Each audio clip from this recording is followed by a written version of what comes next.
Selamat datang di X Undercover. Channel ini merupakan perbincangan antara Dr. Jaya dan Pak Franky yang bertujuan untuk edukasi serta menceritakan pengalaman Dr. Jaya sebagai ahli forensik dan patologi. Sekedar informasi terkait jadwal tayang X Undercover yang akan tayang setiap hari Senin, Rabu, dan Jumat.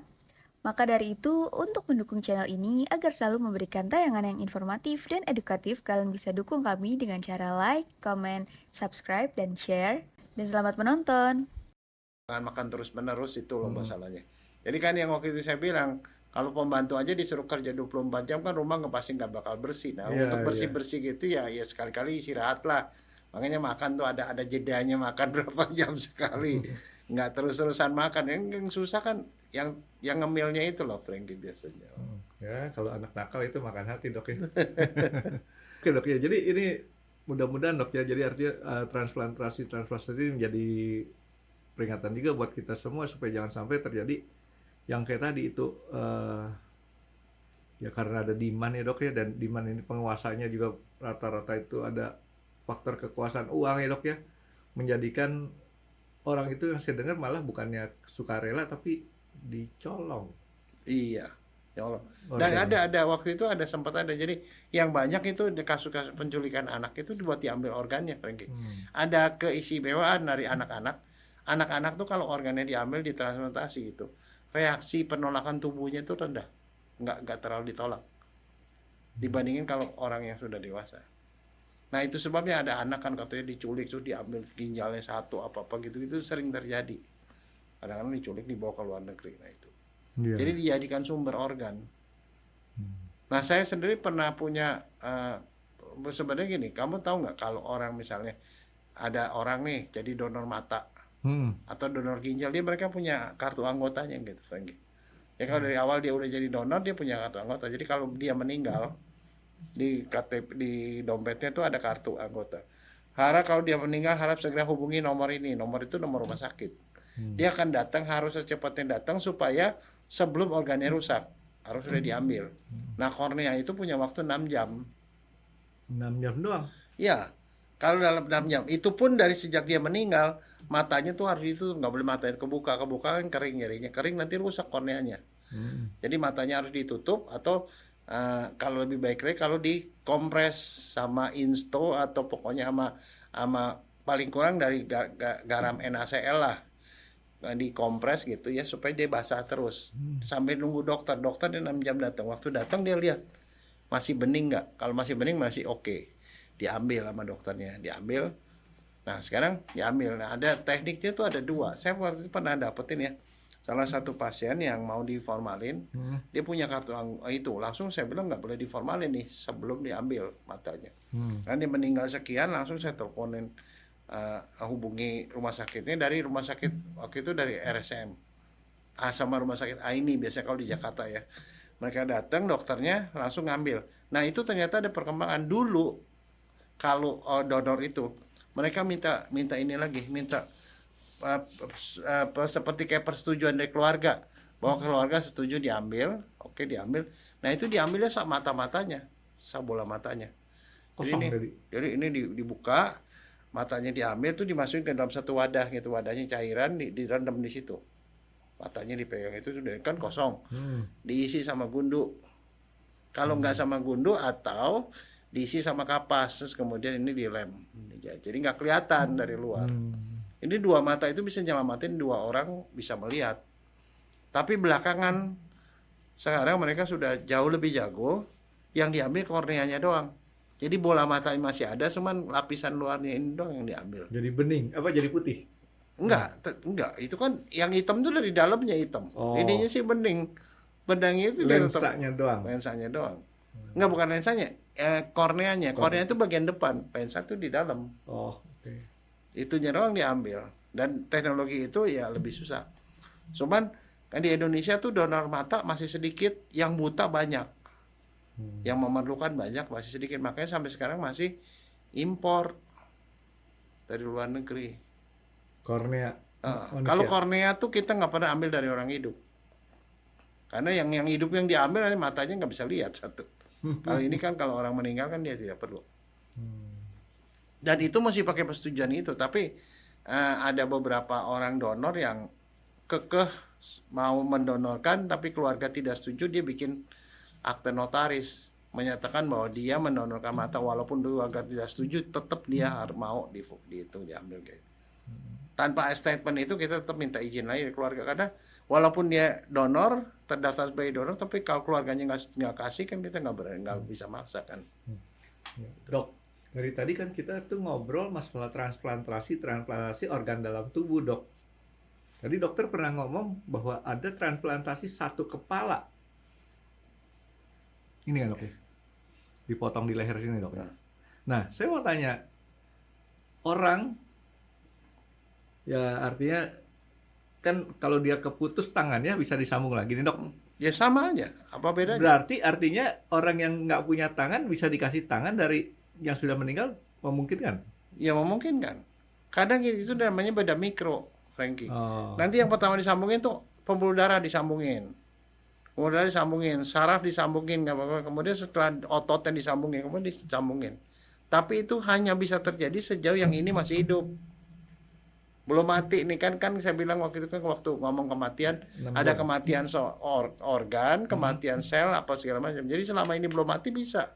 Jadi makanya misalnya contoh ada orang, ada kasus waktu itu di rumah sakit Tangerang, ada orang dia kencing di kali, dia kencing sembari jongkok, laki deh, kan belalainya menjuntai, disontok sama itu sama rupanya yang dia duduk, bukan dia duduknya itu di atas kura-kura, dihantam kura-kura.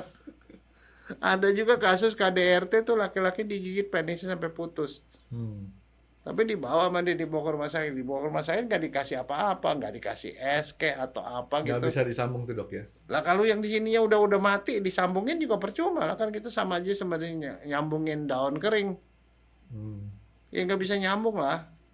Jadi maksudnya gini, Dok, kan tadi kan disambung saraf, pembuluh darah itu dulu yang paling utama. Pembuluh darah kan di sini sambung pembuluh darah kan darahnya masih. Jadi kalau dia kan udah mati, ininya busuk juga berarti ya, Dok ya. Iya, makanya sebelum itu busuk itu harus disambung, makanya kan ada golden period namanya. Oh, oke. Nah, untuk mencegah supaya itu nggak terjadi, bisa yang tangannya ini dikasih aliran darah dengan cara ambil dari luar, atau ini didinginkan itu di kemungkinan busuknya lebih sedikit gitu loh, kerusakan lebih lama. Jadi artinya ya supaya masih bisa tetap balik lagi itu ada cara untuk menahan pembusukan tadi, Dok ya. Nah, itu ada beberapa cairan, misalnya kalau ginjal tuh dimasukin dalam cairan tertentu. Atau ya seperti kayak di negara yang langsung dieksekusi itu, begitu begitu eksekusi dibuka sini, ini buka langsung dipindahin itu langsung, nggak pakai peralatan. Tapi kalau dia prosesnya agak lama itu dimasukin ke mesin, jadi ginjalnya itu misalnya itu jantung yang ditransplantasi masih dapat sirkulasi darah dari mesin, atau ditaruh di cairan khusus gitu loh yang bisa menahan itu. Ya agak dunia kedokteran berarti agak ngeri-ngeri juga, Dok ya. Ngeri-ngerinya maksud saya gini, bukan ngeri-ngeri terhadap ya bagaimana resiko darah dan sebagainya. Ngeri-ngeri terhadap iman juga nih, Dok ya. Iya. Kalau ini enggak kita punya iman yang kuat. Nah, ini yang dulu pernah jadi perdebatan dan sampai orang ribut. Karena gini, Frankie, ini kejadian nih orang sampai merekayasa sampai sedemikian rupa nih. Ada ahli genetika yang mencoba utak-utik itu untuk membentuk makhluk yang manusia itu dengan rekayasa. Jadi gini, kan biasanya kalau laki-laki kawin sama laki-laki atau perempuan kawin sama perempuan, laki-laki kawin sama laki-laki, LGBT, atau perempuan kawin sama perempuan, mereka nggak bisa punya anak. Itu kan dogmanya kayak gitu. Nah, biasanya kalau mereka mau punya anak ya, biasanya kalau laki-laki kawin sama laki-laki salah satu berubah jadi perempuan kan. Padahal seperti perempuan, tapi kemudian mereka ngangkat anak kan. Bukan anak biologis. Tapi biar gimana anak biologis sama bukan kan beda. Nah, itu ada ilmuwan dari Perancis itu ngambil sel telur dari si perempuan kawin sama perempuan, ambil sel telur kan punya DNA separuh. Kemudian direkayasa genetik seperti kayak doli gitu. Jadi separuh DNA ini separuh DNA ini dijadiin satu. Jadilah manusia, karena DNA jadi full kan, penuh manusia, tapi manusia perempuan karena X sama X. Telur itu X kan, Pasti jadi perempuan ya. dia perempuan, anaknya ada anak genetik, dilakukan di tabung, Taruh di lab, kemudian udah jadi itu ditanam di salah satu rahim mereka. perempuan. Dari kemudian dia hamil melahirkan, nah itu adalah anak mereka gitu. Oke. Nah itu yang nentang ya, kembali lagi gereja Katolik yang Nah, nentang. walaupun itu ditentang kan secara logika itu masuk akal, Dok. Kalau di Dia pasti- binatang udah sering bisa Bukan, Dok. terjadi. Pertanyaan saya tadi dokter bilang laki-laki sama laki-laki. Itu nggak bisa jadi. Nah, kalau laki-laki sama laki-laki, misalnya nih, Dok ya. Otak nakal saya mulai berfungsi. Dia ambil sel genetik dari perempuan. Taruhlah udah sampai berkembang, mau ditaruhnya di mana, Dok? Kan nggak punya rahim laki-laki ya, Dok. Oh jangan salah. Bisa. Ada rahim buatan sekarang Frankie. Dan satu lagi ada surrogate mother. Apa tuh, Dok? Surrogate mother itu kita bikin sewa orang. Oh. Jadi dijadiin di laboratorium udah jadi satu sel, ditanam di dalam rahim perempuan yang disewa. Perempuan itu dibayar Nah, kalau gitu untuk kan hamil selama 9 tetap bulan. aja ditaruh di perempuan lagi, Dok. Ini otak saya ini masih nakal nih, Dok. Seorang laki-laki kawin sama transgender yang asalnya laki-laki jadi perempuan. Secara fisik kan kelihatan seperti perempuan. Nah, sekarang dia mau punya anak. Anaknya itu pakai anak bayi tabung lah. Entah selnya siapa, telurnya siapa, spermanya siapa, ditaruhlah ke organ kelamin kan. Oh, yang nggak bisa. Rahim itu kan di dalam situ, dekat-dekat situ. Nggak bisa tuh, Dok ya. Enggak, karena nggak ada rahim. Tapi sekarang ada orang yang kurang kerjaan, ya, lagi bikin rahim buatan. Itu ditaruh di rahim buatan. Rahim buatan itu ya bukan manusia. Rahim buatan, dan dia itu mendapatkan sirkulasi segala macam persis seperti manusia. Balik lagi ke film tuh, Dok ya, kalau seperti rahim buatan tuh ya. Iya. Ditaruh di tabung, tahu-tahu gede aja ya. Waduh, ngeri, Dok ya. Ya itu yang namanya playing God. Saya nggak tahu, tapi itu kan tapi walaupun ya secara teoritis ya, kan kita selalu bilang pembuahan itu jadi dari telur sama sel sperma. Tapi kalau sperma sama sperma bisa nggak? Sebenarnya secara teoritis bisa. Karena sperma itu ada sperma X, sperma Y. Nah, Jadi setiap laki-laki itu punya separuh DNA X, separuh DNA Y. Kalau sebenarnya sperma X sama Y itu dicampur atau X sama X itu dia bisa punya anak, kemungkinannya malah ya dia bisa anak laki, bisa anak perempuan. Tapi nanti ditaruhnya bukan di sel sperma pasti. Mesti di sel-sel yang biasa. Jadi seperti doli, jadi barangkali dimasukin dari, ya itu rekayasa juga. Bukan nggak mungkin karena kita tuh orang di lab tuh bisa ngambil intinya sel doang, intinya doang dimasukin ke sel lain. Itu bisa. Dan itu sering dilakukan pada sapi tuh. saya nggak dengar aja mabok, Dok. Mabok nanti jadi apa dia dunia nih, Dok. Ya enggak, tapi biasanya kalau yang namanya playing God tadi ujung-ujungnya membentuk manusia sempurna, nanti akhirnya jadi ya bisa jadi Babylon.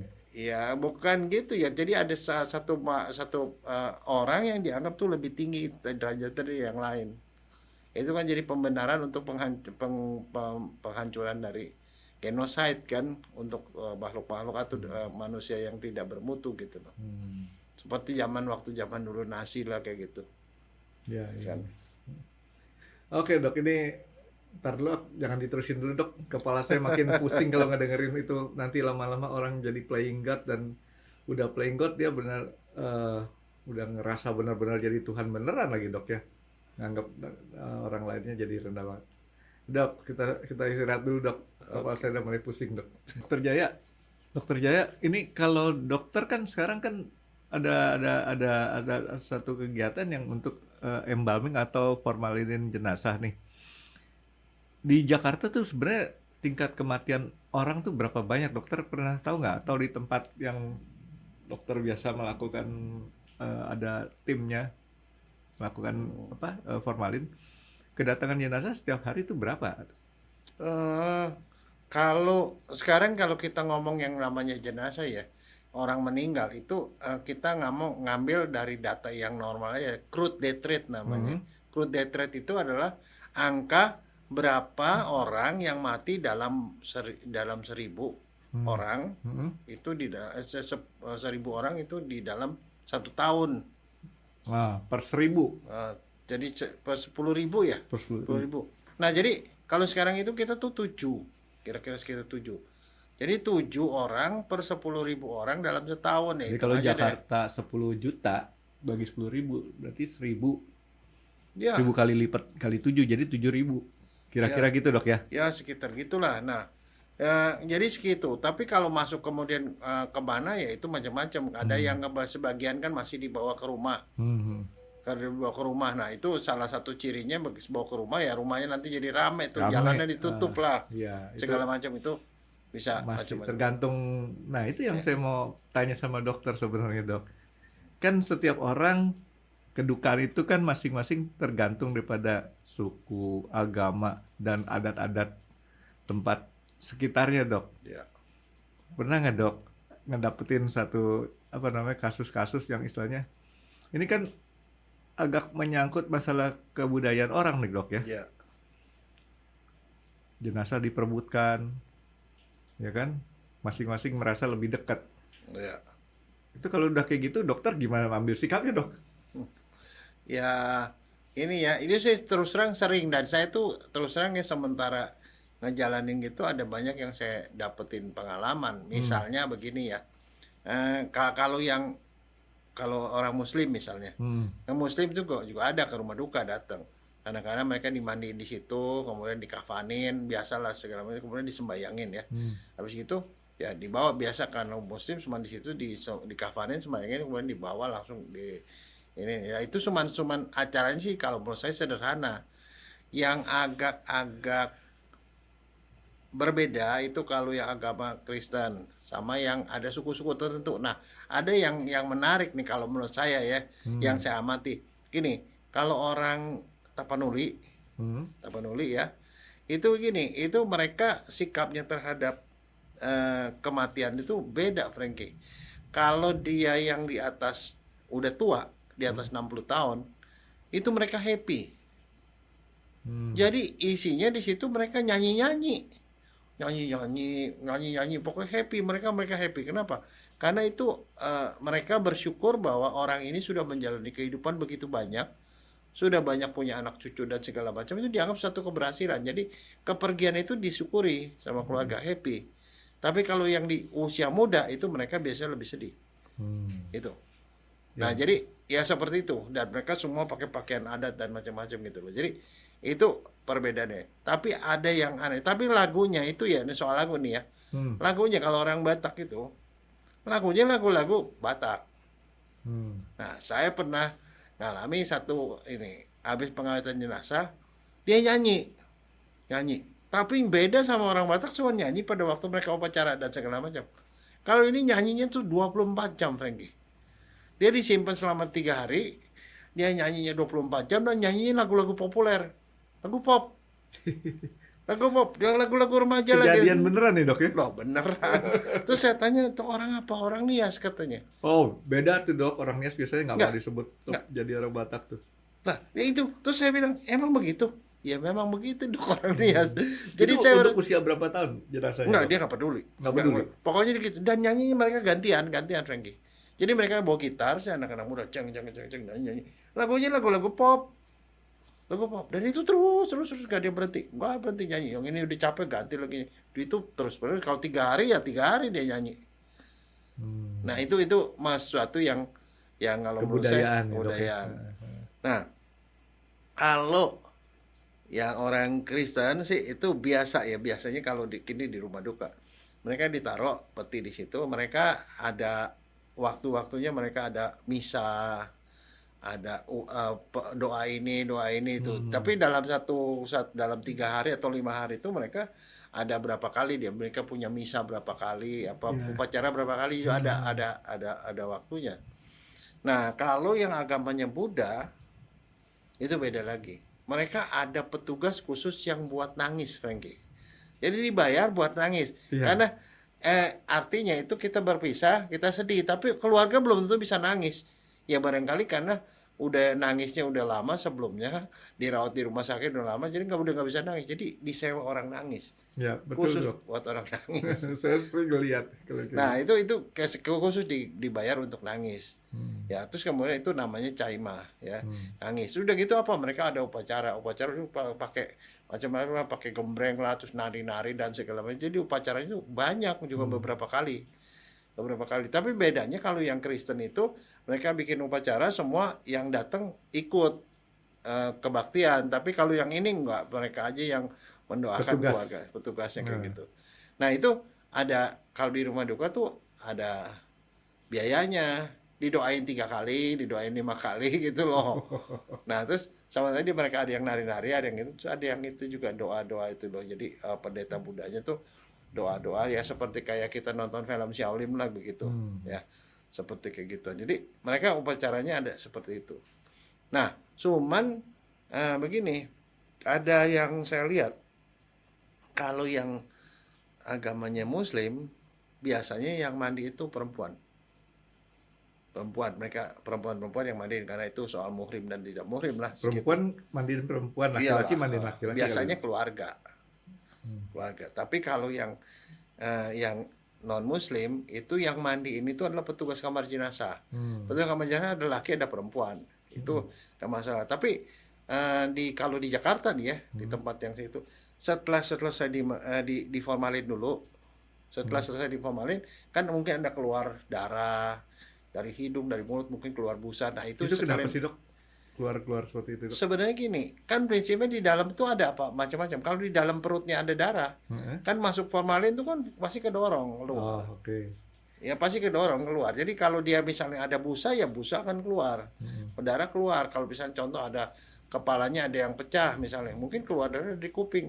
Nah itulah setelah selesai diformalin, dimandiin kan, dimandiin oleh petugas. Nah pada waktu dimandiin mereka biasanya panggil keluarganya, anak-anaknya untuk ikut nyirem. Jadi keluarganya tuh datang disuruh siremin. Jadi itu terakhir kalilah membalas budi orang tua. Dia siremin, embolis simbolis aja. Setelah gitu baru selesai diselesaikan sama petugas. Setelah selesai dipakein baju, ya kemudian baru masuk ditaruh di kamar jenazah. Petinya dibawa ke ruangan. Baru mayatnya itu didorong ke sana, dimasukin di dalam ruangan. Nah itu ada beberapa hal yang pantangan biasanya. Kalau sudah masuk peti nggak boleh dikeluarin lagi. Itu pantangan yang mereka ngomong, saya cuma dengerin aja. Kalau udah masuk ke peti ya nggak boleh dikeluarin lagi. Misalnya contoh, udah masuk peti ternyata wah kayak ini Seleranya bajunya basah atau mau digantung, itu nggak bisa, nggak boleh. Dan satu, kalau udah keluar dari ruangannya, udah keluar nih, udah mau dibawa untuk kremasi atau dikubur, mereka keluarga nggak boleh lihat balik, lihat ke belakang tuh nggak boleh.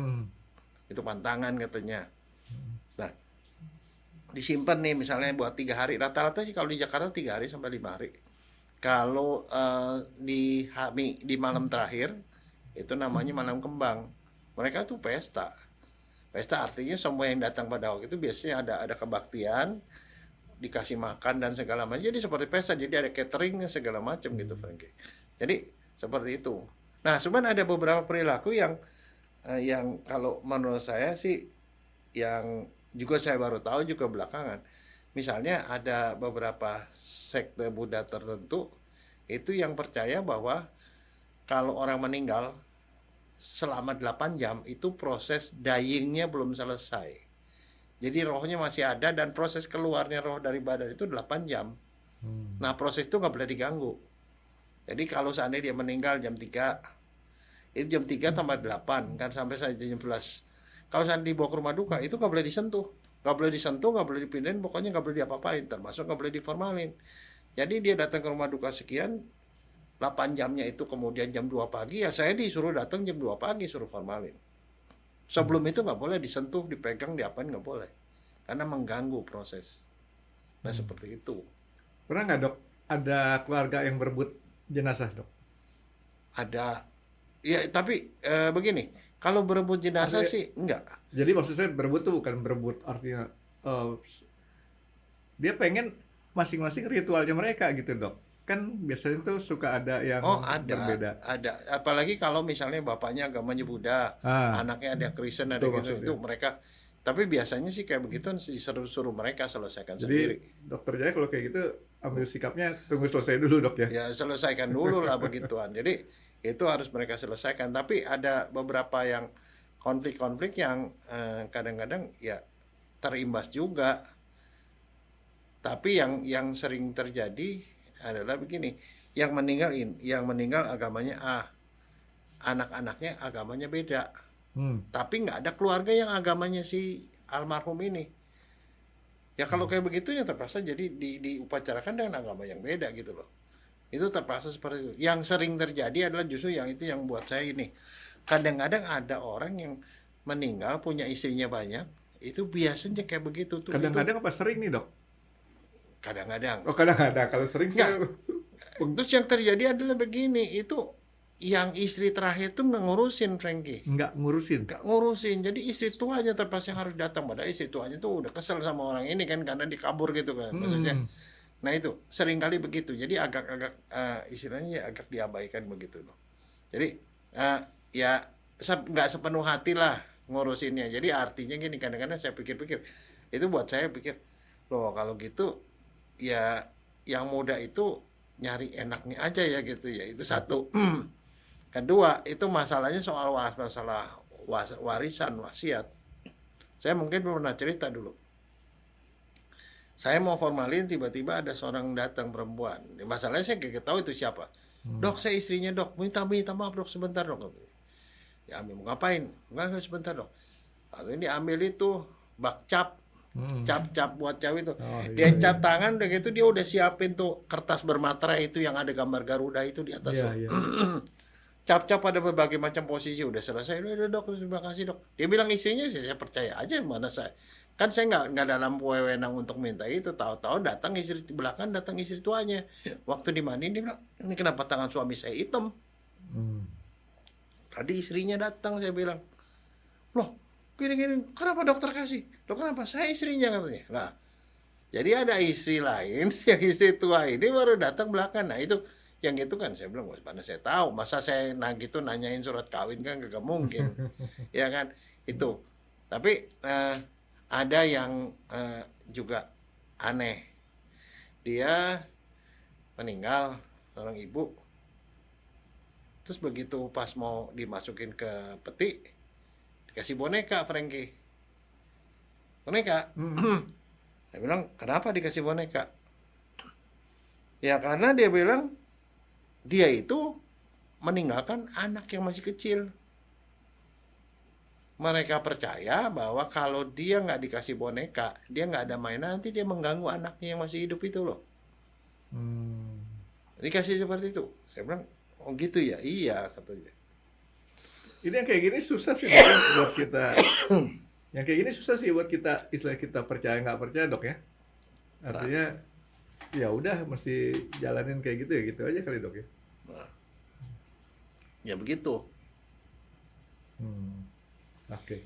Dan istilahnya untuk yang kasus-kasus kayak gini dok, ya di Indonesia masih umum terjadi ya, kecuali kalau di negara-negara yang lebih maju ya, itu biasanya mereka penghormatan terhadap yang meninggal itu boleh dibilang formalitas lah dok ya, nggak lebih. Ya udah loh dok, mudah-mudahan ini istilahnya kita juga nanti bisa ada lebih kemajuan dan saya percaya bahwa sebenarnya kita Indonesia tuh lebih beradab soal seperti ininya. Karena apa? Karena kalau kita lihat di negara-negara yang sudah maju ataupun di negara-negara lain di luar daripada Indonesia atau Asia Tenggara ya, itu penghormatannya kurang gitu ya. Jadi ya masih bersyukurlah kita terhadap jenazah masih ada itu. Oke dok, dan tadi kita cari lagi dok yang kasus-kasus yang seperti tadi, ya mudah-mudahan artinya bisa memperluas kita juga bagaimana kita menghormati jenazah dok. Terima kasih dok. Oke. Terima kasih sudah menonton X Undercover. Jangan lupa like, comment, dan subscribe. Dan ditunggu ya video-video kami selanjutnya. Nah, buat kalian, jika ada pertanyaan untuk Dr. Jaya, boleh banget komen di bawah. See you guys.